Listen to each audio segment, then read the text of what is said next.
भारत के इतिहास में अनगिनत शूरवीरों के शौर्य की गाथा स्वर्ण अक्षरों में अंकित है। इन्होंने इतिहास के पन्नों में अपनी बहादुरी और शूरवीरता की अमिट छाप छोड़ी है। इन्हीं में से एक पृथ्वीराज चौहान भारतीय इतिहास के एक शूरवीर और सबसे शक्तिशाली राजा थे। अभी तक की पहले वाली वीडियो में आपने पृथ्वीराज चौहान के जीवन के बारे में और उनके द्वारा लड़े गए युद्धों के बारे में संपूर्ण जानकारी जानी। पिछली वीडियो में हमने पृथ्वीराज चौहान और मोहम्मद गौरी के द्वितीय युद्ध के बारे में जाना और जाना कि किस प्रकार धोखे से युद्ध करके पृथ्वीराज चौहान को मोहम्मद गौरी ने बंदी बना लिया था।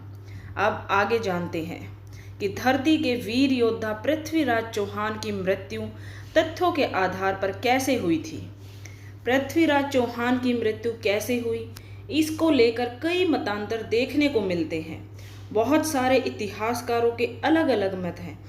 कुछ इतिहासकारों का मानना है कि मोहम्मद गौरी ने पृथ्वीराज चौहान को बंदी बनाकर अजमेर के किले में बंद कर दिया। वहां उन्हें आश्रित शासक बनाया गया।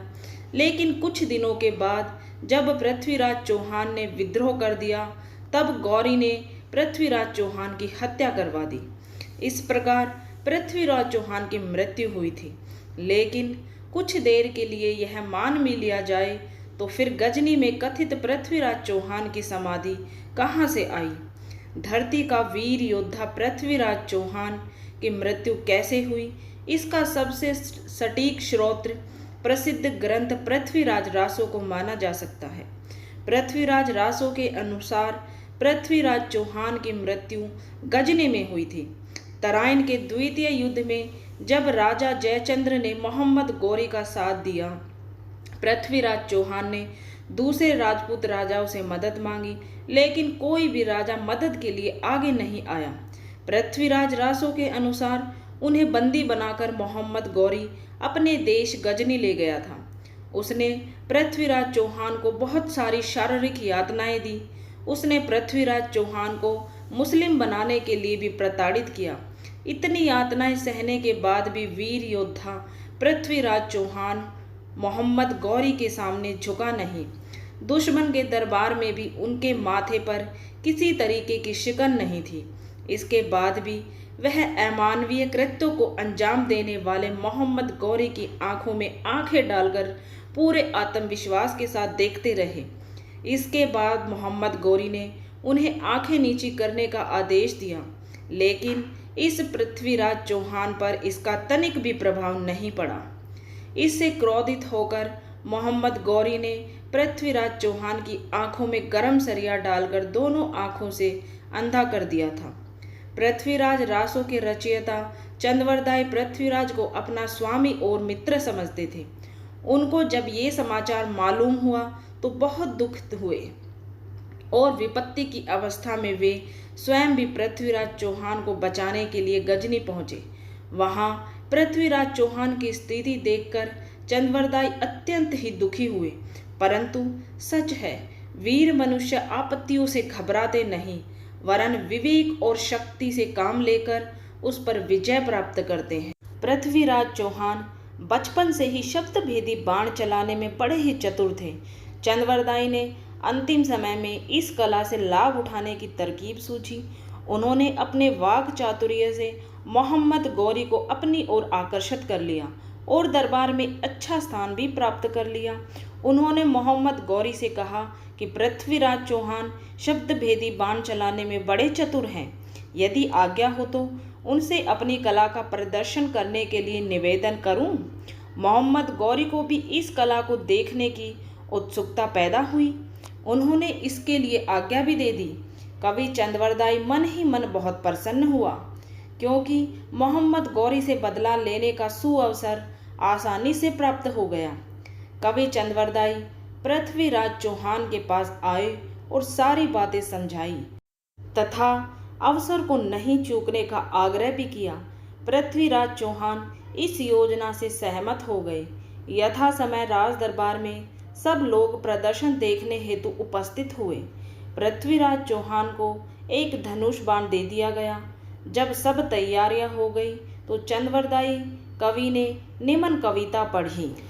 एही बाण चौहान राम रावण उथ्यो, एही बाण चौहान करण सिर अर्जुन काट्यो, एही बाण चौहान शंभु त्रिपुरासुर साध्यो, एही बाण चौहान अमर लक्ष्मण कर सब बंध्यो। सोही बाण आज तो कर चढ़ियो चंद विरद सच्चो सवे, चौहान राज संगर धनी मत चूके मोटे तवे, 4 बास 24 गज अंगुल भ्रष्ट प्रमाण, ऐते पर सुल्तान है मत चूके चौहान।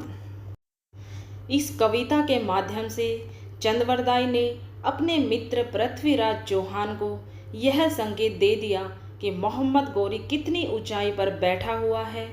मोहम्मद गौरी के बोलते ही पृथ्वीराज चौहान ने इस बात का अंदाजा लगाते हुए एक तीर छोड़ा जो सीधा जाकर मोहम्मद गौरी के सीने को चीर गया और मोहम्मद गौरी मारा गया। इसके बाद चंद्रवरदाई ने कटार घोंपकर पृथ्वीराज चौहान की हत्या कर दी और स्वयं ने भी आत्महत्या कर ली। अब प्रश्न यह उठता है कि पृथ्वीराज रासो तो चंद्रवरदाई ने लिखी है, तो चंद्रवरदाई के स्वयं के मरने के बाद वो खुद कैसे पृथ्वीराज रासो में इस घटना को लिख सकते हैं? इसका उत्तर है कि पृथ्वीराज चौहान के द्वारा मोहम्मद गौरी को गजनी में मारने की घटना का जिक्र जो पृथ्वीराज रासो में हुआ है वो चंद्रवरदाई के पुत्र जलहन के द्वारा किया गया है। लेकिन बहुत सारे इतिहासकार इसे मान्यता नहीं देते। अब एक दूसरे इतिहासकार नैनचंद्र सूरी के द्वारा लिखे गए हमीर महाकाव्य में बताया गया है कि तराइन के दूसरे युद्ध में पराजित होने के बाद मोहम्मद गौरी ने पृथ्वीराज चौहान को कैद कर लिया था और फिर कैद करने के बाद पृथ्वीराज चौहान की हत्या करवा दी गई थी। इसके अतिरिक्त एक और स्रोत्र है विरुद्ध विधि विध्वंस, जिसमें बताया गया है कि युद्ध स्थल पर ही पृथ्वीराज चौहान की मृत्यु हो गई थी। इसके अतिरिक्त पृथ्वीराज प्रबंध में यह बताया गया है कि तराइन के दूसरे युद्ध में हारने के बाद मोहम्मद गौरी ने पृथ्वीराज चौहान को कैद कर लिया था और कैद करने के बाद पृथ्वीराज चौहान को अजमेर लाया गया। अजमेर में पृथ्वीराज चौहान को जहां कैद करके रखा गया था उसी के सामने सिंहासन लगाकर मोहम्मद गौरी अपना राज कार्य किया करता था। यह बात पृथ्वीराज चौहान को बहुत अपमानजनक लगती थी। वो मोहम्मद गौरी को अपने सामने ही राज कार्य करते नहीं देख सकते थे, इसलिए उन्होंने अपने पूर्व मंत्री प्रताप सिंह को धनुष व बाण दोनों लाने को कहा ताकि वो मोहम्मद गौरी की हत्या कर सके। लेकिन प्रताप सिंह ने पृथ्वीराज चौहान को धनुष व बाण तो लाकर दे दिए, लेकिन इस बात की सूचना मोहम्मद गौरी को भी जाके दे दी। ये प्रताप सिंह तो शुरू से ही एक गद्दार था। पृथ्वीराज चौहान के तराइन के द्वितीय युद्ध के हारने का एक बड़ा कारण भी था ये। फिर ये सूचना मिलने पर गुस्साए मोहम्मद गौरी ने एक गड्ढा खुदवाकर उसमें पृथ्वीराज चौहान को जिंदा डाल दिया था और उनके ऊपर पत्थर डाल दिए गए, जिसके कारण पृथ्वीराज चौहान की मृत्यु हो गई थी। ये कारण पृथ्वीराज प्रबंध में बताया गया है। अब इसके बाद तराइन के दूसरे युद्ध के समय जो 2 समकालीन लेखक थे जिनका नाम था यूफी और हसन निज़ामी, इनमें से हसन निज़ामी जिनके द्वारा ताज उल मासीर लिखा गया है, हसन निज़ामी और यूफी दोनों ही यह बताते हैं कि मोहम्मद गौरी ने पृथ्वीराज चौहान को कैद कर लिया था। तो इस तरह पृथ्वीराज चौहान की मृत्यु के बारे में अलग अलग ग्रंथों में अलग अलग बातें बताई गई हैं। अब अगर हम इन सब बातों का निष्कर्ष निकालें तो इस संबंध में गोपीनाथ शर्मा के द्वारा बताया गया तथ्य भी महत्वपूर्ण है। गोपीनाथ शर्मा ने निष्कर्ष निकालने के लिए 2 स्रोतों की मदद ली। एक है पृथ्वीराज प्रबंध और दूसरा स्रोत हसन निज़ामी का ताज उल मासीर, और इन दोनों में तुलना करते हुए एक निष्कर्ष तक पहुंचने का प्रयास करते हैं। जैसा कि पृथ्वीराज प्रबंध में बताया गया है कि मोहम्मद गौरी ने पृथ्वीराज चौहान को कैद कर लिया था और उनके सामने ही सिंहासन लगाकर राजकार्य किया करता था। पृथ्वीराज चौहान ने अपने मंत्री प्रताप सिंह से धनुष और बाण मंगवाया। प्रताप सिंह ने धनुष और बाण पृथ्वीराज चौहान को लाकर तो दे दिया, पर इस बात की सूचना मोहम्मद गौरी को भी दे दी थी।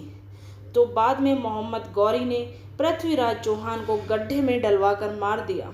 यानी कि पृथ्वीराज प्रबंध यह बताता है कि मोहम्मद गौरी ने पृथ्वीराज चौहान को कैद किया और कैद करने के बाद पृथ्वीराज चौहान की हत्या की।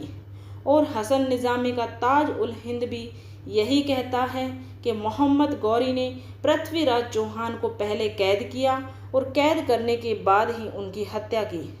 तो गोपीनाथ शर्मा जी यह बताते हैं कि इन दोनों की बातों में एक बात समान है कि पृथ्वीराज चौहान को पहले कैद किया गया था और कैद करने के बाद ही पृथ्वीराज चौहान की हत्या करवाई गई थी। गोपीनाथ शर्मा इसके आगे कहते हैं कि ऐसा हुआ होगा कि पृथ्वीराज चौहान को आश्रित शासक बनाया गया होगा, यानी मोहम्मद गौरी ने जीतने के बाद अजमेर को फिर से पृथ्वीराज चौहान को दे दिया होगा और पृथ्वीराज चौहान को मोहम्मद गौरी के अधीन रहते हुए शासन करने के लिए कहा गया होगा। लेकिन जब पृथ्वीराज चौहान को यह बात अपमानजनक लगी कि वह मोहम्मद गौरी के अधीन रहते हुए शासन कर रहे हैं, तो पृथ्वीराज चौहान ने मोहम्मद गौरी की हत्या का षड्यंत्र किया होगा, जिसके कारण मोहम्मद गौरी को जब यह बात किसी सूत्र के द्वारा पता चली होगी तो मोहम्मद गौरी ने पृथ्वीराज चौहान की हत्या करवा दी। अब प्रश्न यह उठता है कि पृथ्वीराज चौहान को यदि आश्रित शासक बनाया गया था तो इसका प्रमाण क्या है। इसके लिए गोपीनाथ शर्मा एक प्रमाण प्रस्तुत करते हैं।